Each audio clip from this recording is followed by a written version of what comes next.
అమ్మ నవనాగ స్తోత్రం అంటే ఏంటి, అసలు నవనాగులు అంటే ఎవరు, అండ్ దీని విశిష్టత ఏంటి? తప్పకుండా తెలియజేస్తాను. నవనాగ స్తోత్ర పఠనం వల్ల ఏవైతే సర్పదోషాలు ఉంటాయో అవన్నీ కూడా నివారించబడతాయి. కాల సర్పదోషం ఉన్న వాళ్ళు కూడా ఈ నవనాగ స్తోత్రం చదువుకుంటే చాలా మంచిది.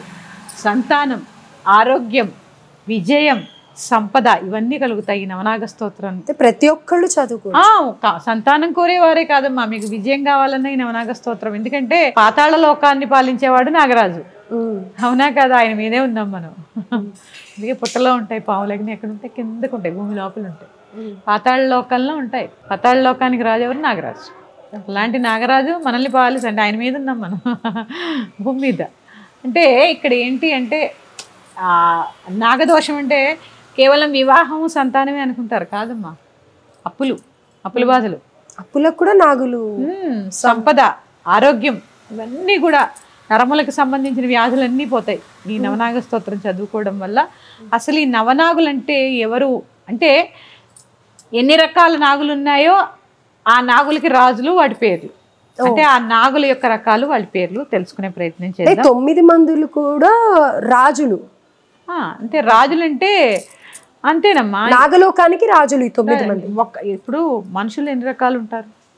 ఇక్కడ ఇంకో పాయింట్ ఉంది, జీవితంలో స్థిరత్వం, స్టెబిలిటీ రావాలంటే నాగుల యొక్క కృప కావాలి. ఆ నాగులు ఎవరో తెలుసుకుందాము. అనంత, వాసుకి, శేష, పద్మనాభ, కంబల, శంఖపాల, ధృతరాష్ట్ర, తక్షక, కాళీయ.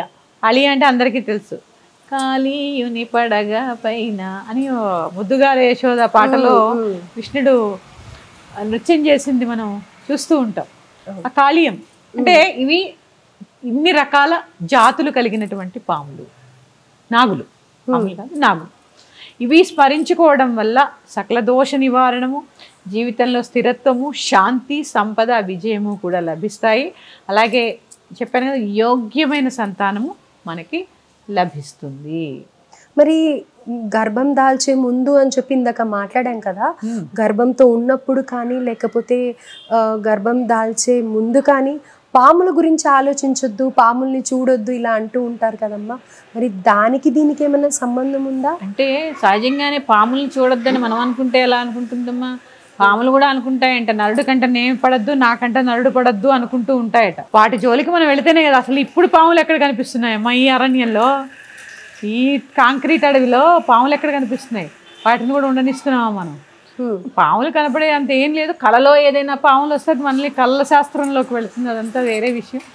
ఏమి కల్లోకి రావు, ఇల్లోకి రావు. చక్కగా ఈ నవనాగ స్తోత్రం చదువుకోండి. మీరు అన్నారు కదా, ఇల్లోకి రావడం అంటే కనపడ్డాం, కల్లో రావడం అంటే కల్లో రావడం, ఇల్లో రావడం అంటే కనపడ్డాం. కల్లోకి రావు, ఇల్లోకి రావు. నవనాగ స్తోత్రం చదువుకోండి, చక్కటి ఫలితాన్ని పొందండి.